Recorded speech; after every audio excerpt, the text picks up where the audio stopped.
Hey everyone, Charles here. And first of all, thank you for stopping by my podcast.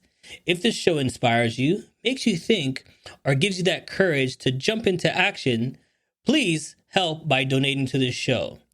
Click the link in the description and donate. Your donation helps us with production and finding great guests moving forward. Thank you and enjoy. You know you should be doing something different, right? Hey, I'm talking to you.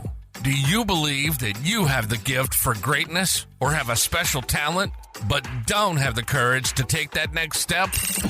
Always wondering how others made it look so easy. Well, welcome to Jump, the show that will bring you special guests just like you and me. How did they get the courage to jump into greatness, doing what they love and living the good life? So get ready to jump with your host, Charles Matthews Jr.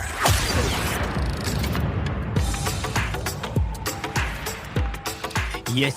Hey, everybody, and welcome to another great show at The Jump. Now, if this is your first time here, where have you been this whole time? We've been having great guests, and you don't want to miss this one right now. Listen, we were just talking behind scenes. It's been 6 years. Yes, it's been 6 years since I last interviewed this great gentleman. Moving on. And he's got a lot of stuff going on. A lot of stuff. You might have seen him on TV and books and across the country doing his thing. But I love this segment right now because if you know me, you know I love to eat. So this next interview is going to be fun for me. Listen, ladies and gentlemen, let's just get started right into it. It's never too late to learn how to cook. Here it is, Chef Noel. Give him a big round of applause, ladies and gentlemen. Hey. How you doing, my friend? Hey, my bro. I'm good. How are you? I'm good, man. It's been 6 years. I know. Seems like old friends, reuniting. It's been a while.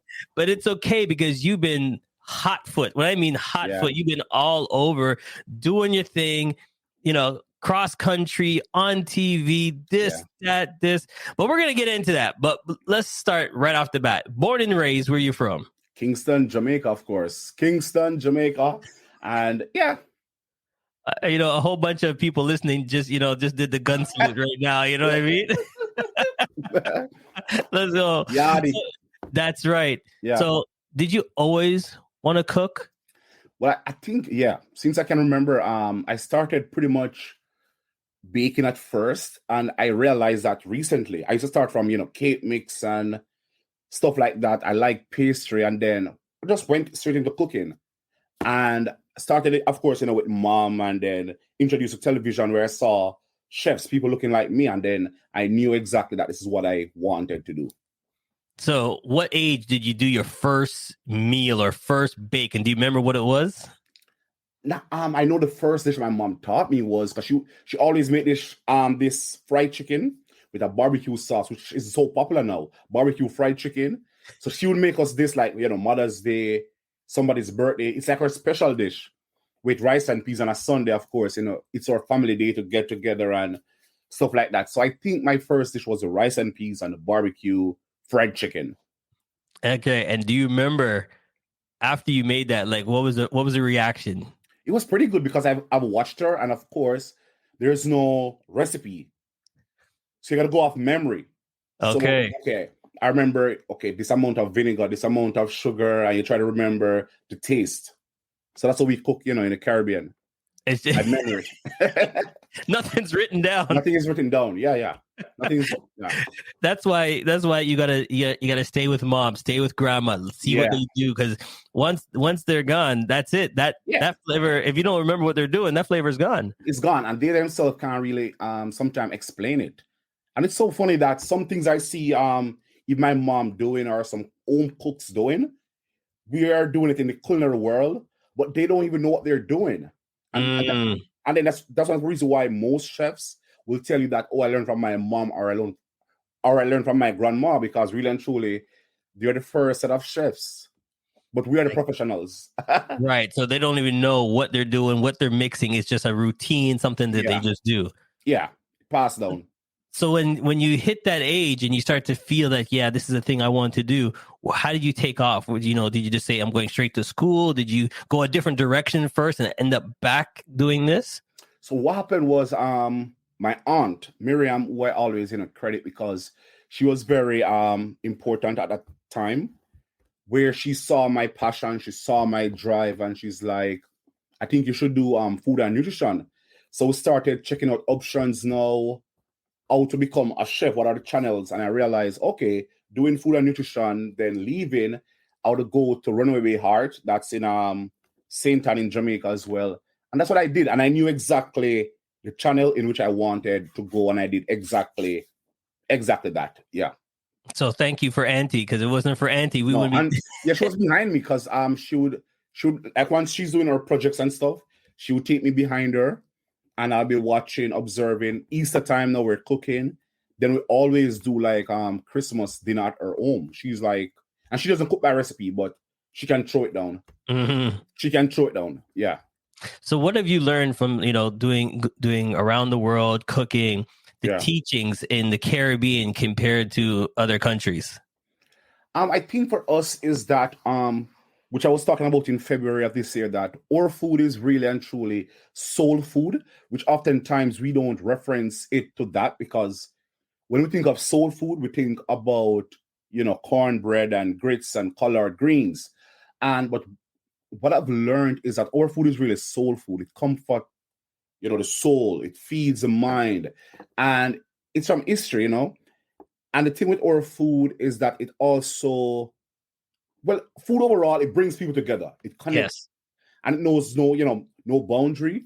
But compared to, say, Caribbean to elsewhere, whatever, it's just love. I think we have more love in our food, though, to be honest. It takes time. Think about the oxtail stew. That might sound bad, but it's true. They'll tell you. Hey, listen, I'm laughing because I agree with you 110%. Okay, put it this way. You ever see regular people, like you said, other countries, when they're eating, they just eat. Yeah. When a Caribbean eats his food or her food, they're bouncing. They're bouncing, and that spice and the flavors. And yes. Yeah, and it's a culture as well that's behind it. Because if you're eating a pasta, right, you're not like this eating it's more fine, it's more refined, a chopstick. If you're doing Asian, think about it. Yeah, Caribbean, you're diving into that dumpling. Yeah. It's a vibe. Yeah. So what is it? It's like someone said, when we're eating, we hear music in the back of our heads. Yeah, we hear some One Love, don't worry about a thing, man. No, it's true.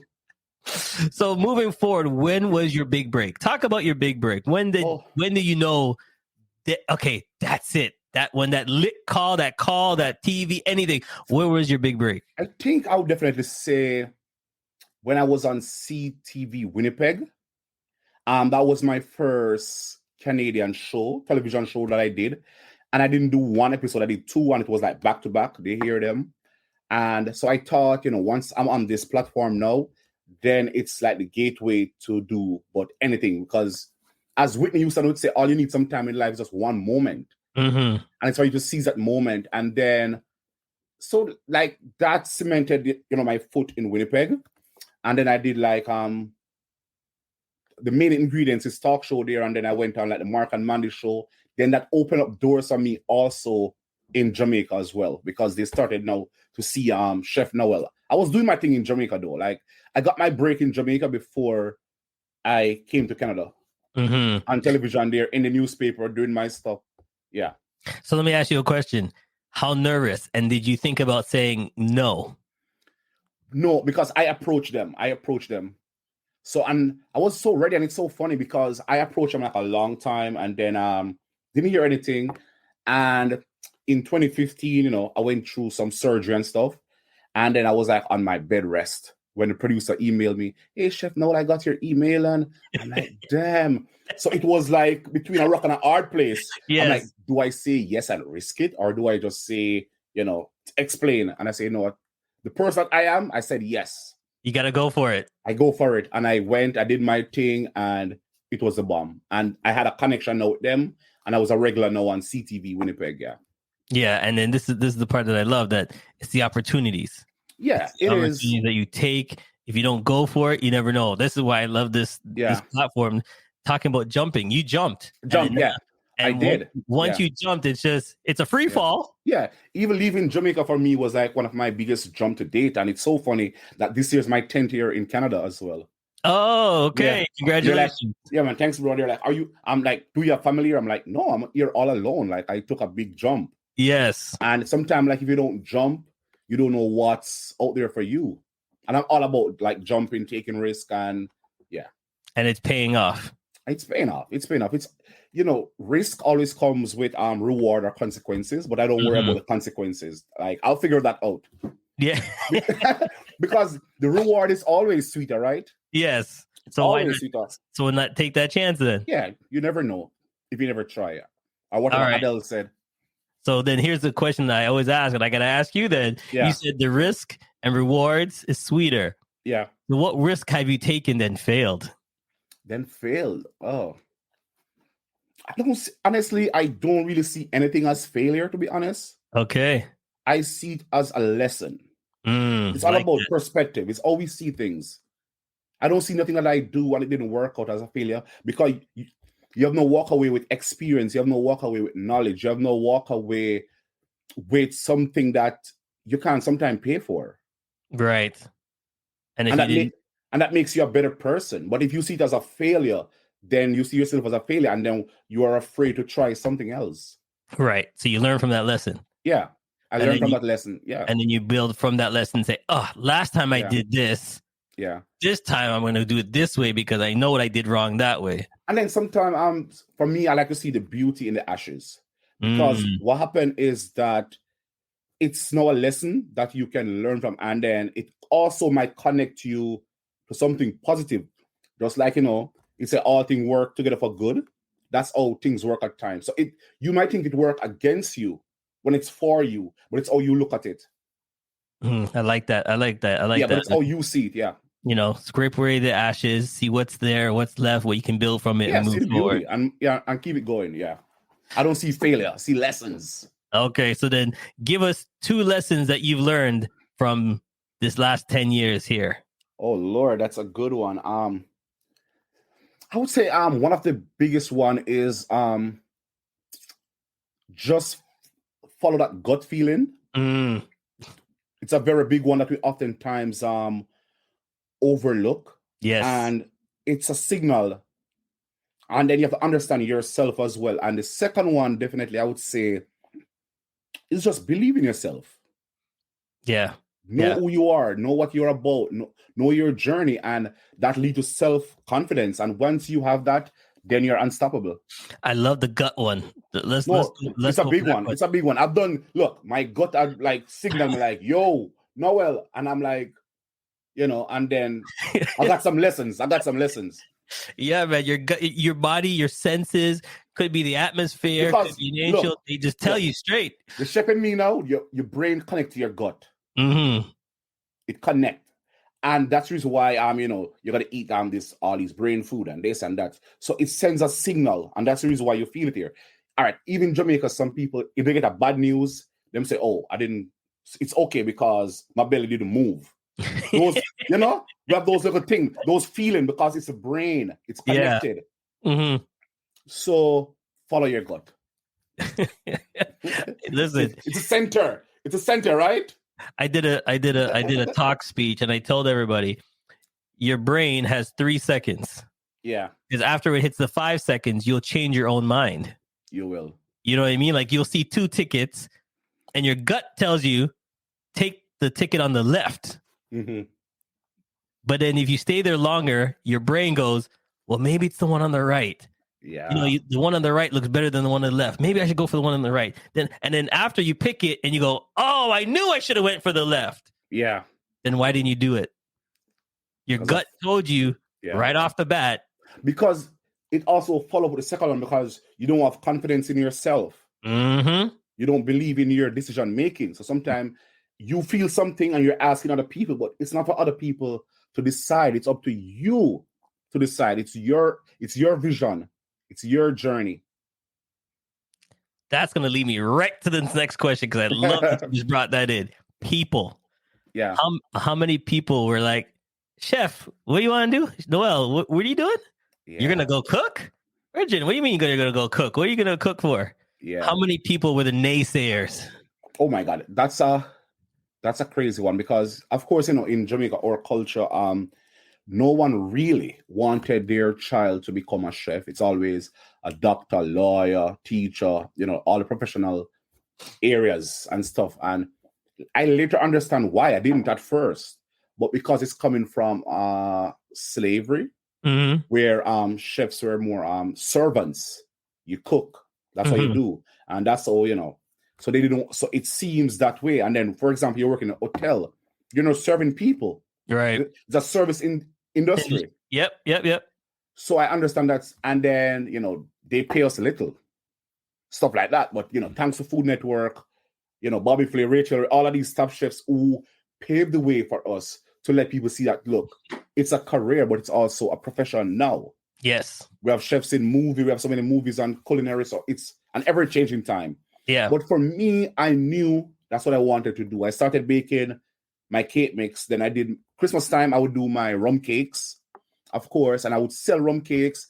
On the weekends, I'll be doing my rock bun, selling to all those old people. Some of them die from diabetes, but it's not my fault. It's not. It wasn't me. It wasn't me. It wasn't me. I was just hustling. A young boy wants some money. I sell some rock bun on the weekend. But then what happened to me? I also went, when I was in high school, I did my training at the camp, and there was a soldier there who took us like every day after like service time and teach us some culinary terms and stuff like that. And he really got me pumped up again to see culinary in a different light. But on my journey, there were so many people thinking, oh, you should do this, you should do that. But for me, I knew exactly what I wanted to do because I've already created my roadmap. So when I was in like 10th grade selecting my courses, I went through it and I saw food and nutrition. I'm like, okay, I can become a chef. I can own my restaurant. I can do this. I can do that. I could maybe teach culinary. So I think about it, all the different avenues. So so thinking about a career, choice or something, we don't see the different avenues that it can create. We just see the career path. Yep. Tunnel vision. Yeah. So for me, I saw the different path, and that's exactly what I'm doing now, to be honest. I'm actually living my dream now. Like now. I'm not there as yet. I don't have the big house and a car and but it's coming. It's one step at a time. One step at a time. I'm doing the groundwork now. Yeah. Okay. All right. Well, listen, let's have some fun to get you a little bit more and get to know you. Let's go. Ooh. It's now time for rapid fire. Listen, Chef, we're going to ask you some rapid fire questions. You're going to get 2 minutes on the clock. Hey. Crazy thing about it is you get to choose the questions that I ask you. So you get to choose A, B, C, or D. Now you can elaborate, but remember, there's 2 minutes on the clock and you got to get to all the answers. So what would you want, Chef? A, B, C, or D? C. C. All right. 2 minutes start on the clock. Now, what is success to you? Success to me is all about happiness. It's a mindset. Sunrise or sunset? For me, it's the sunrise. What's your favorite color? Blue. And why? Blue. It speaks to me. It's calm. It's chill. It's good. It's vibrant. Yeah. All right. Chocolate or vanilla? I'll definitely say chocolate. What's your favorite food? Oh, Lord. A good stew peas. Jamaican stew peas. No pork, though. No pork. Oxtail and such delights. What's your favorite dessert? Cheesecake. I love a good cheesecake, yeah. What's the first thing you notice about someone when you first meet them? Oh, I definitely, the mannerism. It tells a lot about a person.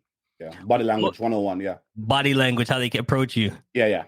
All right. What's the best fashion advice you've ever gotten? I haven't gotten any. I think I'm good at the fashion part. I'm trying to think. What's the best compliment you've ever gotten? I would say, those girls like my lips. I don't know. Favorite TV show? My favorite TV show. Oh, Lord. Well, most is no longer on. Like Talk Show Talking or any show. I would say definitely I like anything that teaches me, any show that teaches me at all, you know. All right. With So, 20 yeah. seconds left on the clock, you made it through rapid fire. Hey. All right. We're going to take a quick break, but when we come back, we're going to find out what Chef is up to. He's got some big news. Things are happening. Stay tuned. We'll be right back. CMJ Entertainment is a one-stop shop. CMJ Entertainment helps people do any type of events, and it's a marketing tool as well. So we'll cover everything from start to finish. If it's a wedding, we'll make sure your wedding is over the top. And if it's an event, we make sure that everybody gets information at the end of the day. Give us a call at 416-414-8964 or online, go to cmjent.com. Hey, it's okay if you're driving or too busy to take notes. Charles has your parachute packed with all the info you need to jump into success. Check out the links section for all the tools you need to land safe. Now, let's keep falling with Charles and his special guest.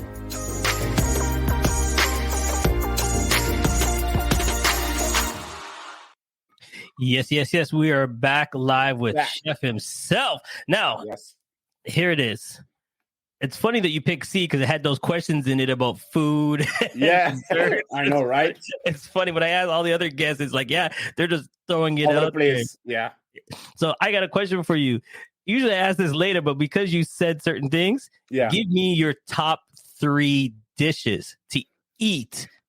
So it doesn't have to be Caribbean. I mean, any food around the world. What is Chef? Like, what is, you cook. Yeah. So you know the foods. What food does Chef like? Yeah, Chef, for us, we like arty and comforting food. So because we work around foods so much, we tend not to have any appetite. So like for me personally, I eat by crave. If I'm craving something, like the other day, it was all like Shanghai noodles with chicken and shrimp. Then it was, so other times, just like Asian cuisine. But next time, I just want my Jamaican food. Okay. Yeah, so like yesterday, I made some good seasoned rice. I was craving it. So I eat by crave. But I love pasta overall. I love Italian cuisine, nice tomato sauce with some red wine, pasta. I love seafood overall. Anything with seafood at all, definitely. And oxtail. I love a good oxtail, braised oxtail. All right, so hold on. Give us your top 3. You got to narrow it down now. Top 3 dishes. Hit it, Chef. Top 3 is my pepper shrimp pasta. I love that. It's a mix of Jamaican and Italian. Then I love jerk chicken. Yeah, and then the next one would definitely be fried chicken. So I'm a chicken guy. I was seeing a theme happening here. I was like, I know. I was trying to think, but lasagna, all those stuff, cardi, meaty pasta. Yeah. All right. So what is success to you? What's happening in your life right now? So many things happening. I'm all over the place, As I would say, we move, and I believe in keep going forward, and that's what I've doing ever since. So I'm currently now working on my second book, which I think I'm a little bit behind, but I also try not to set too much time on myself with things because you create stress and unnecessary problem. I let things flow and let it be. And I also think I'm more creative that way as well. Than when I set limits on myself. So I'm working on my second book. It's called Dirty 30. It's a thought-provoking. Tell everybody one more Dirty time. 30. Dirty 30. Well, it's a thought-provoking book. It's for the pandemic has, inspired it. So it's basically bringing back date nights in the kitchen or in the home. So instead of going out to try to impress someone spending a lot of money, how about you making dinner at home? It's and it can be your wife or your husband, your partner, and it's a special occasion, the person with an award. So that person gonna come home now to a nice meal, something that you have created. And of course, a lot of people, they shy away. Oh, I can't cook. I'm not a chef. I'm here to help you. And also in the book is how to set the tone of the evening or the morning, because there's also breakfast in bed idea, which we're missing out on that. Well, maybe me. I'm speaking for myself. I'm missing out from that. No, but that makes sense though, because I remember. Hey, listen, I'm gonna shoot out some secrets. Yeah. So all the ladies listening out there were like, oh, Bridget. What I used to say, hey, listen, come over. I'll cook Yeah. for you. Yeah. And like, you can cook. I'm like, yeah. What would you want? Yeah. Bridget and I would go out to like 5 different restaurants, get some takeout. Yeah. No, I'm gonna change that. Bring it home, put it on a plate. Oh, wow. Pretend that I made it, and then there you go. Yeah, I've seen that. And the thing is, they always said the way to a man art is through his stomach, right? It's the same thing for a female as well, especially the ladies. They love their food. And when you cook it, something go off in the brain like he's the one. So it's actually when they see you in front of the stove and actually stirring the pot and that too. Yeah. Because the ladies are always the one always doing this. So when it's in reverse, it's very sexy. So they like that. So you are halfway in when you can cook as a guy, which it sucks when I hear guys say they can't cook, or so we need more man class, we need more man session, and the man and if you can cook, because our culture, especially growing up in Jamaica, it's always the ladies in the kitchen, right? Not the guys. And we just eat, but things changing, and the ladies need some, help in that department as well, especially when you have a good woman who work and she's coming back home tired. Like, let you come home to a nice dessert and a nice wine, and it doesn't have to be expensive. Okay, the thought that counts, So tell us the name of your first book. So the name of my first book is Cuisine by Noel, a culinary journey through recipes and stories. So it's 100 fast and favorites recipes, sharing my culinary journey, started from Jamaica, the inspiration, coming to Canada, and all that I've been doing within a 10-year span. Yeah. Mm-hmm. Yeah. So at the end of the day, it's taking that chance, jumping into greatness, moving forward, and doing things that are different outside your scale. Yeah. So that's you. So when's the restaurant? What's happening? Yeah. You know what I mean? Tell everybody. Yeah. Well, I opened a spot on College Street in the pandemic, January, taking risk again, January 5th, 2021. It's kind of a ghost kitchen concept, but then now the front is all open. So it's a barcade. So Cuisine by Noel is actually inside there where persons can come and get a taste of the cuisine. So I do catering from there as well and private events. So I've been doing that, doing my podcast, What's Cooking with Chef Noel, doing its thing, interviewing chefs and food personalities and you name it, just highlighting what's happening in the culinary community. And I was writing a lot, but then I stopped in the pandemic because I just wanted some time. Like, it was too much stuff happening. So what's the one hesitation that you hear from young chefs? What's the one thing that, the scare, because they watch the TV shows, they watch all the Food Network shows, and then what is the one hesitation that you see new chefs are coming up with that are holding them back? The mindset of wanting everything now, the finished product now, because life is a journey and you cannot skip the steps. And what happened is that when we watch the TV, we see Bobby Flay, we see Rachel Ray, we see all these people who are a finished product. We want that. We want to be there. We want to be like them. And we stress ourselves and get anxiety and depression because we're not doing that. But what we need to realize is that we got to take baby steps in order to get there. And sometimes you might want that, but then you end up with this, and nothing is wrong with that. So they want the tomato sauce without chopping up the tomatoes. Yes. So most time they leave the industry easily. Most time they get fed up. They stress. Everyone want to have their own business, their own private. No one is willing again to really learn from anyone. Everyone is a leader. So they don't want to come in and ask you and say, Mr. Noel, can I speak? Can I work behind you? Can I see what you do? Can you teach me some stuff? And even with social media now, once they start to put some food on Instagram and Facebook, they get some likes and shares. You're now celebrity chef. Yeah. And with culinary, a lot of people think that, I don't have to go to culinary school. I can cook. I know my flavors. My grandmother made the best rum cake.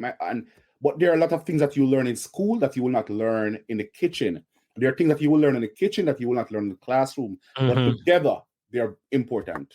So it's an ongoing process. Yeah, because also in the working world, you're forever learning. School give you the foundation and the basic that you need and to build on. For example, I see some people pulling some oxtail, putting it inside of a burger bun, call it a burger.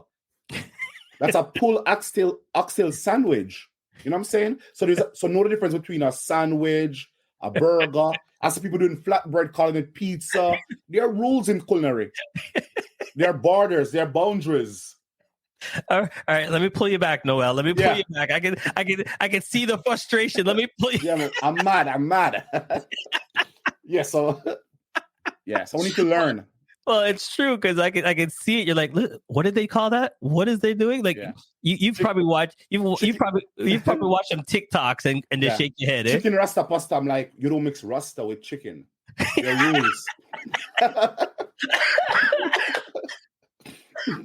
Because if you add chicken to it now, it's a penny pasta. It's a chicken Alfredo. It's no longer a rasta pasta.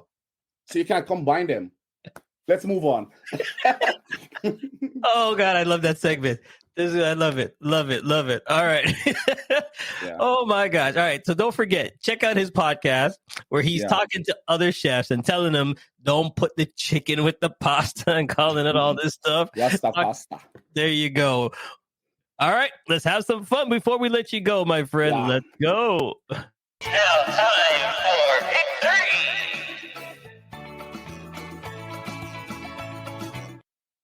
It's now time for pick 3, sir. Before we let you go, you're going to pick your last 3 questions before we let you go. Oh. So you get to choose between 1 and 13. Give me 3 numbers between 1 and 13, and those are the questions I'm going to ask you. Alrighty, 7, 9, and 5. 7, 9, 5. Here we go. Yeah. What is one myth about your industry you want to squash right now? Oh, that's a good one. Squash a myth. That chefs are, not educated, that we're, we just cook. That's all we do. We have degree, we have bachelor's, we have PhD, Mm-hmm. Love that. Say that again. Tell them again. Yeah. So that myth is that chefs are not educated. We just have a skill. That's all. But we have chefs who have degree, diploma, bachelor's, PhD, of course, and trained, or training also equivalent to degrees and all these stuff. Yeah. So next question: what do you listen to while you're cooking? What is the song like? If you got to cater next week, 200 people. What's on the iPad? What are you listening to?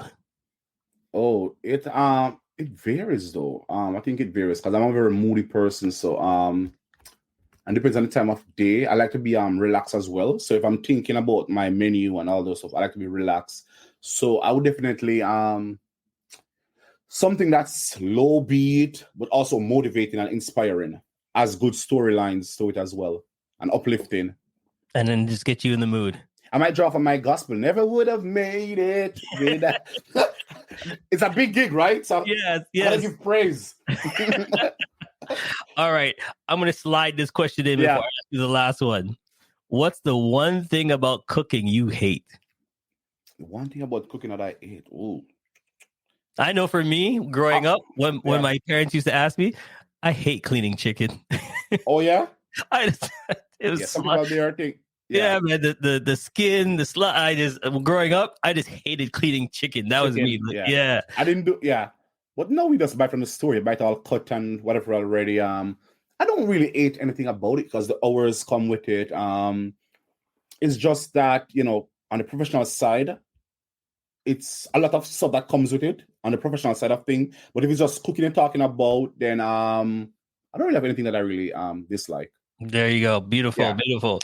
That means you love what you do. I love what I do. You do, and you're always willing to do it. All right, here it is. The last question. 2 people, past or present, who would you want to shadow and why? You got 24 hours to shadow them, past or present. Who would you just want to be on their shoulder, fly on the wall, just walk with them every day, where they going, what they do? Yeah. I'll just say Gordon Ramsay. Like, he's one of my first culinary hero. I just love his simplicity when it comes to food, because food is very simple. Sometimes we make it overcomplicated than it should. It's all about flavors for him, and he's also very knowledgeable. I love his different persona that he has. If you understand that, oh, this is TV Gordon Ramsay versus, and I love that about him. He's bold, he's confident in who he is, and I love that about him. It speaks a lot. Yeah. Then I would definitely say, I'll go for maybe like Rachel Ray for her media side of things. Mm-hmm. She's not a chef, but she also built a culinary empire by hosting different shows on the Food Network for years. She's also maintained over the years from 30-minute meal to now her own syndicated Emmy award-winning daytime show. And she also came from just a kitchen to now hosting a talk show, which is awesome. So yeah, and it's good to have the best of both worlds. All right. Yeah. Tell everybody where your spot is located. So if we're in your area, we want some food, tell everybody where your spot's located. Alrighty, I'm at 300 College Street. That's College and Spadina. And of course, you can hit me up on social media, Facebook and Instagram at I am Chef Noel. And of course, I do catering private events, so I can come to you as well. You don't have to come to me. There you go. So if you really want to impress somebody, yeah, I can do it. I can cook and leave. Like nothing happened. Like, see ya. Yeah. Gets in, gets out. Yeah. All right, listen, sir, it's been an honor and a pleasure to have you on my show. Thank you so much. Yeah, man. Thank you so much for having me. All right, ladies and gentlemen. Hopefully it's not 6 years later, though. No, we got to make sure that we're on this more often, because you know something? It's time for everybody for you to jump into the kitchen. What are you waiting for? You have that style, you have that taste for yourself. It might not be cooking, but it might be something else. Don't wait. It's time for you to jump. Your next thing is waiting for you. Thanks for listening, everybody. We'll see you next time. Hey, hope you had a great time listening to the show. If you think I did a great job, please buy me a coffee. I still got a lot of work to do. We would love to hear from you, your feedback, so please click the link and leave us a review. You can help us grow by following us on all social media platforms and sharing this link. Once again, it's time for you to jump. Success is waiting.